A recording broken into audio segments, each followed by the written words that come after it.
C'est fou comme la langue française nous offre des mots trésors qui ont l'avantage de porter en eux plusieurs sens. Quand on prononce enchanté, l'oreille capte une intention, celle d'être heureux de rencontrer l'autre, celle de comprendre son propre ravissement, celle de s'offrir une parenthèse ou encore de toucher du bout des doigts un univers voisin peuplé de fées. L'ambition de ce podcast, c'est un peu tout ça à la fois. Je vous invite à l'émerveillement, à la surprise, à la curiosité et pourquoi pas à une connexion plus subtile en vous présentant des talents, des personnalités marquantes ou inspirantes. Enchanté, le podcast qui invite à l'émerveillement.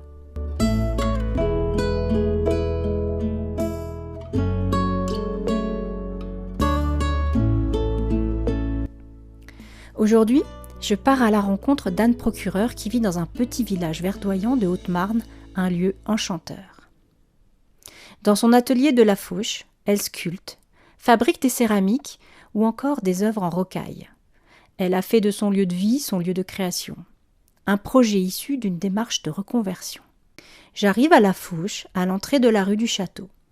Je suis accueillie par un magnifique arbre qui semble être là depuis toujours, tant son tronc est large et ses branches immenses. Il faut monter un peu pour trouver l'enseigne verte indiquant rocaille et céramique Anne Procureur. Devant l'atelier, des œuvres fraîches sèchent au soleil. Je remarque tout de suite ce buste de petite fille qui mêle malice et innocence. J'emprunte ensuite quelques marches pour atteindre la boutique. Elle bénéficie d'un petit balcon qui sert à la fois de lieu d'exposition de quelques œuvres et de belvédère pour admirer un panorama remarquable. De là où je suis, j'aperçois une jolie vallée, paisible, qui alterne champs et forêts. À l'intérieur, j'y découvre une petite pièce remplie d'objets et de sculptures.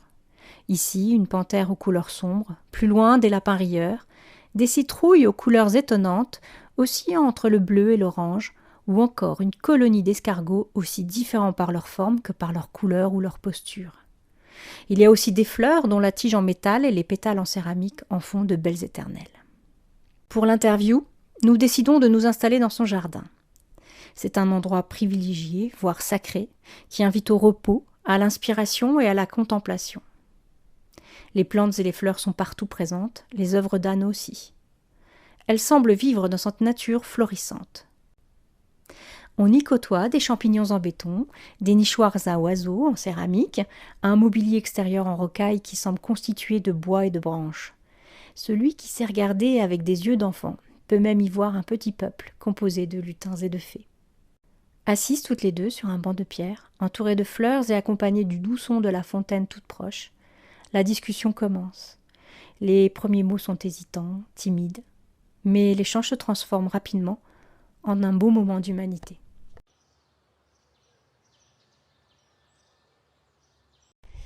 Alors Anne, est-ce que tu peux nous raconter un petit peu ton parcours de vie, ce qui a fait qu'aujourd'hui tu travailles en toute indépendance dans un domaine qui est, je crois, très éloigné de celui de départ? Oui, j'ai complètement changé de voie professionnelle suite à un drame familial. Et à l'issue de cette épreuve, qui a quand même duré un certain temps, un beau temps d'introspection s'est passé, de remise en question, de vide. Et donc j'ai eu la chance d'avoir un lieu, le lieu où je me suis installée depuis toute jeune. Ce lieu est pour moi un endroit où je suis connectée avec la nature, où j'ai pu me recentrer. Donc je me suis occupée de mon jardin, j'étais vraiment les pieds dans la terre, si on veut. Et de là, j'ai découvert des capacités ou des envies de créer justement avec la nature. Et de là, il m'est venu des idées. Mais cette envie de créer, ça a toujours été en toi depuis l'enfance ou c'est quelque chose qui est venu sur le tard? Je pense que j'avais toujours ça en moi et j'ai créé avec ce que je pouvais dans le métier que je faisais en fait. En fait, j'étais agricultrice et j'aime bien faire du beau, enfin le beau à ma façon. Donc quand je faisais un champ, il fallait qu'il soit beau, il fallait que ça soit beau, il fallait que ça soit bien, il fallait que ça soit visuellement beau. J'ai aménagé aussi pas mal de lieux autour de la ferme pour que ça soit beau. J'aimais avoir des liens avec les animaux, des liens, j'allais dire des liens affectifs. Donc c'était un peu difficile, c'était même justement très très douloureux pour moi ce métier. Oui, où derrière il y a quand même une façon d'élever pour tuer. C'est ça, c'est l'exploitation. Mais en fait, l'exploitation, c'est un mot que je supporte plus. Mhm. Et donc moi, je me suis trouvée un peu... bon, le mot, c'est embringué, je ne sais pas qui me vient. Dans le milieu agricole, j'ai suivi, sans me Suivi une tradition familiale, voilà, etc. sans me poser de Oui. questions. Sauf qu'au bout d'un moment, mes valeurs... c'était hors... c'était insupportable, quoi. Mes valeurs étaient Bafoué. bafouées et du coup, ce drame familial, qui n'est aucunement de ma faute, enfin, a provoqué... On dit souvent que du chaos naît le renouveau. Il y a un peu cette manière-là, quand on vit quelque chose de terrible. Et c'est là qu'on est dans une forme de renaissance et que ça nous donne cette force en fait de changement. C'est ça. Il y a un point de non-retour en fait. C'est ça. On peut pas faire. Enfin, au bout d'un moment, on est tellement bas qu'on est obligé d'avancer pour. On peut pas. Enfin, il y a un moment où on prend conscience qu'il faut y aller en fait. Faire un pas. J'ai eu l'impression de me remonter les manches et me dire bon allez maintenant j'y vais quoi. Ouais. Et c'est dès ce moment-là que les portes sont ouvertes. En fait, j'ai rencontré du monde, j'ai eu maintenant en y réfléchissant, mais des choses extraordinaires quoi. Quand on parle de surnaturel, c'est du surnaturel dans le quotidien en fait. C'est des rencontres. C'est qu'il y a une forme d'alignement qui fait que ça t'emmène sur le chemin que tu es en train de dessiner, quoi. Et du coup, oui, parce que j'allais te demander pourquoi la sculpture, la céramique, le travail de la terre. Parce qu'il y a eu des rencontres ou parce que c'est quelque chose qui te plaisait déjà avant? Alors je me pose pas de questions depuis ce jour-là, depuis cette remise en question professionnelle. Voilà, je me pose pas de questions, je suis mes envies. Donc j'ai eu envie donc je me suis occupée de mon jardin quand ça allait mal. Et après j'ai eu envie de créer des choses pour mon jardin. Je me disais là j'aimerais mettre une petite sculpture. Ou comme là on est dans le jardin là. J'ai comme des intuitions qui me viennent, des choses et je me dis j'aimerais bien créer ça, mais ça je ne le trouve pas dans le commerce, donc je vais le faire moi-même. Et comme avec mon métier d'avant j'ai quand même acquis des compétences au niveau technique, soudure, des choses comme ça, tout ça me sert aujourd'hui. Oui, c'est un bagage qui t'est utile aujourd'hui. C'est ça. Et donc du coup quand j'ai une idée, j'essaye de la concrétiser, donc j'ai fait des choses pour mon jardin qui me faisaient plaisir. Et par hasard, voilà, il y a des personnes qui ont vu mon travail, qui m'ont demandé de le montrer, alors que moi je doutais complètement. Pour moi, c'était pas à la hauteur de. C'était du petit bricolage loisir perso, quoi. Voilà. Et puisqu'en fait, j'ai pas de référence à l'extérieur de ce que je fais moi, je ne le vois pas. Enfin, je suis quelqu'un de très casanière. Et du coup, je suis pas trop soumise à c'est vraiment ce qui passe par moi en fait. Et d'ailleurs là tu parlais un petit peu de ta façon de créer, de ton côté peut-être intuitif et en fait le processus de création chez toi il se passe comment? Est-ce que tu as une idée qui est traversante puis après c'est quelque chose qui se mûrit dans le cerveau ou c'est une impulsion? Comment ça se passe chez toi? J'ai une idée et en fait il faut que j'aille vite c'est comme s'il fallait que je l'attrape et que je la saisisse au vol. Voilà, et en fait tout le reste c'est vraiment une concentration, c'est vraiment je mets toute mon énergie dedans, mais ça me donne de l'énergie en même temps en retour quoi, ça me transporte. Et en fait, donc c'est pour ça que j'ai un atelier avec beaucoup de matériel, parce qu'il me faut le tout pour concrétiser cette idée assez rapidement. En fait, quand je dis rapidement, c'est pas, enfin, je veux dire, il faut le temps qu'il faut, peut-être 2 mois maximum. Mais par exemple, là, je suis en train de faire un arbre de vie. Enfin, j'ai eu une idée. Ça a commencé début janvier. C'est un projet qui est assez long. Et là, j'ai moins d'énergie. En fait, l'énergie, elle est vraiment accumulée au début, quoi. Au bout de 6 mois, là, ça me saoule, quoi. Un petit peu. Ça se dissout C'est un pas peu. que ça me saoule, voilà, ça se dissout. Ouais, je comprends. Je suis trop dedans. En fait, je suis trop dans le mental. Je pense que l'effet d'aller assez vite, d'aller dans mon intuition, c'est tout de suite. Dès qu'il y a le mental qui cherche trop, parce qu'il faut quand même le mental ou le raisonnement pour concrétiser, hein. Oui, c'est ça. Mais quand la partie calcul prend trop d'importance, c'est trop fatigant. Enfin, moi, c'est pas ça qui m'intéresse, quoi. Je comprends. Tu peux nous parler un petit peu donc du coup de ce que tu produis, les techniques peut-être que tu utilises pour mettre en forme tes idées? Alors, en fait, j'ai 2 passions, on peut dire ça comme ça. Après, je pense que ça évoluera parce que c'est un peu ce qu'on disait tout de suite, c'est qu'au niveau d'un certain temps, j'ai besoin d'explorer d'autres. Je travaille la céramique pour le modelage et en fait, je fais de la sculpture en céramique ou en béton. Voilà. D'accord. L'effet béton permet de faire des choses qui sont plus monumentales et qui ne nécessitent pas de cuisson. Donc voilà, ça peut faire des pièces plus grandes. Et en céramique, c'est des choses plus fines, avec plus de couleurs, qui sont plus brillantes. Voilà. C'est juste en fait 2 techniques, 2 matériaux différents, mais pour essayer de créer des pièces que j'ai en tête, quoi, en fait. Tu nous as parlé de ton lieu de vie dans lequel tu te sens vraiment bien, pardon. C'est vrai qu'ici, je le disais dans mon introduction, il y a un côté enchanteur, on s'y sent bien, il y a la nature qui est partout présente. Il y a un panorama quand même fort sympathique, dommage qu'on puisse pas le montrer. Et ça te posait pas souci du coup de partager ce cocon avec ton lieu de travail, et du coup il y a aussi ta boutique qui est au-dessus de ton atelier. Est-ce que le fait de tout mêler, pour toi, c'était pas un problème? Est-ce que tu n'aurais pas préféré scinder les deux? J'aime bien. En fait, je pense que j'ai trouvé un certain équilibre. J'ouvre une partie du temps au public, Oui. Mais j'ai besoin aussi de partager ça. J'ai besoin. Enfin, moi, ça me donne du bonheur de voir les personnes qui arrivent dans le jardin et qui sont, j'ai l'impression qu'ils sont ressourcés aussi. Oui. Il se passe quelque chose et ça, c'est comme si je faisais un lien, une connexion entre le visiteur, qui arrive là et qui ne s'attend pas à ça, et c'est comme si c'est un message. La nature, elle est là, elle est partout.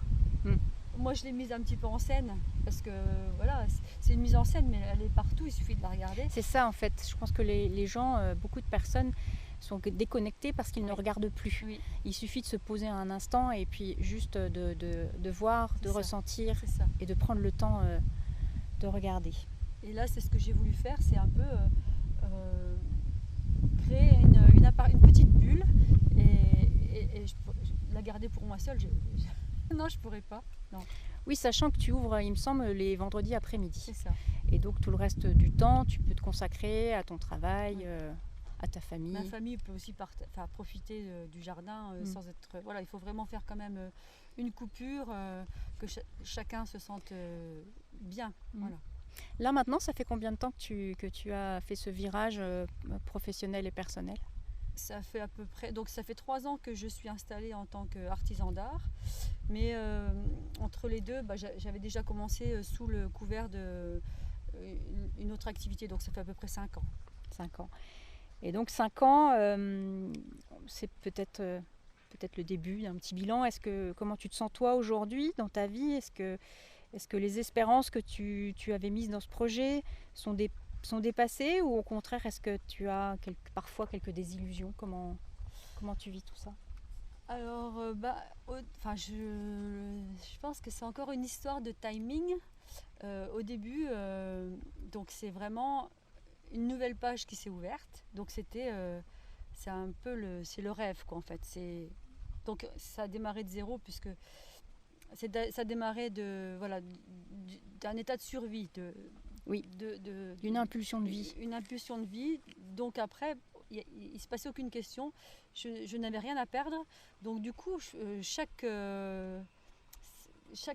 chose était un cadeau en fait.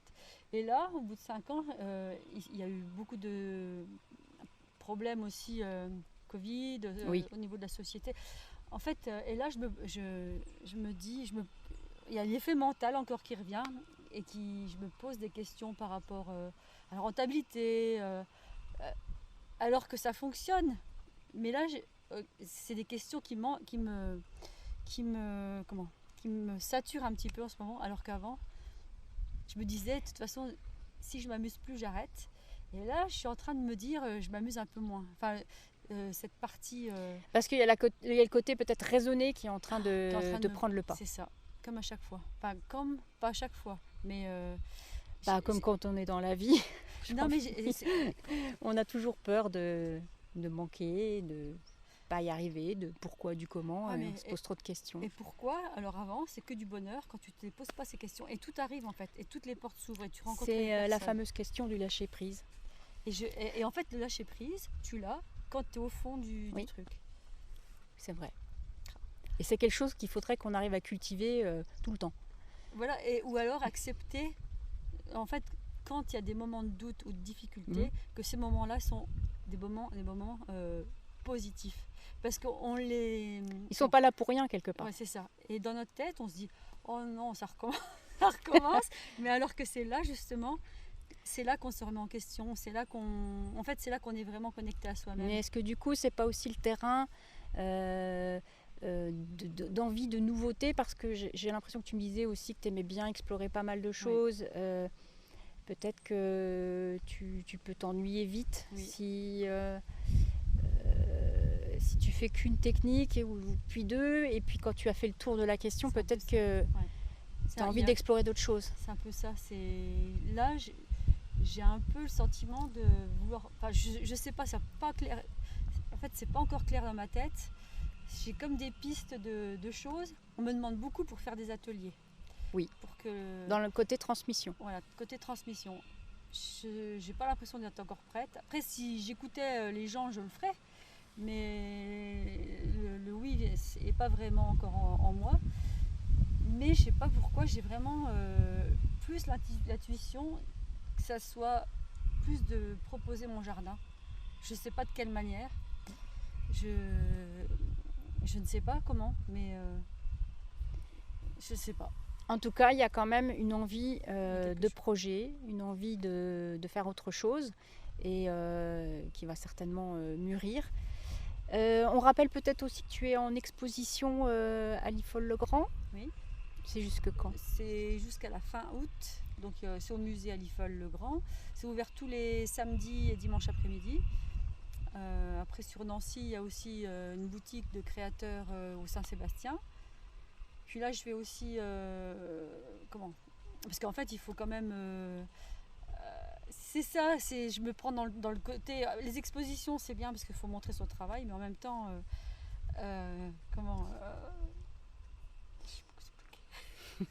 je sais plus ce que j'allais dire. Que les expositions, c'était bien, qu'il fallait montrer son travail. Puis en même temps, il faut les préparer. Et puis il faut vendre pour... moi, ce qui me motive, c'est le regard de l'autre. Si je fais une pièce, je mets tout mon cœur dedans. Quand quelqu'un me l'achète ou a le coup de cœur, ou même après, il y a des coups de cœur sans achat.